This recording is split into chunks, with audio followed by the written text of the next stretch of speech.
Okay, today I'm going to talk to you about fats, good fats. We've been extremely confused for the last 50, 60 years on how much fat we should have in our diet, and so we've eliminated a lot of the fat. And now we're learning that that was not a good thing we did for our bodies. We're in a big crisis now because we don't have enough fat and we have too much sugar, which is leading to diabetes and Alzheimer's and obesity. So what I'm going to teach you today is we need good, high-quality fats in our diet.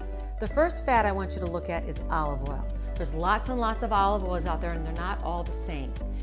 If you can find one with a press date, when those olives were pressed, that's the best olive oil. Another thing I want you to remember about olive oil is it never takes heat. It changes drastically under heat, the properties. So under no circumstances should we any longer cook with olive oil. You use it after things are roasted, on your salad, on your pasta after it's cooked. You can use it liberally. It tastes fabulous, but don't put it under any heat. Another great fat that's really on the rise is coconut oil. Coconut oil is fabulous to cook with. It can take high heat. You can saute, you can roast, you can bake. Now, if you're going to use it in a recipe, it needs to be brought to the liquid form. It's in a solid form in the jar, which is fine. But bring it to the liquid form if you're going to measure it and put it in some sort of baking dish. It will not impart a big coconut flavor. Not all coconut oils are the same, so once again, like your olive oil, you want to be choosy. You want to see when it was pressed. And it'll say on the bottle if it's been processed or not. It'll say unprocessed. That's what you want. It's a fabulous, fabulous fat, and I want you to eat it as much as you can. It will feed your body in a wonderful way.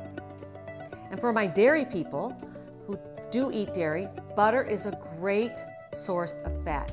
It is not the boogeyman they've made it into. Organic butter is absolutely fabulous for your body. It burns nice, slow energy for you, and you can get it in the regular form, or you could get clarified butter, which is called ghee.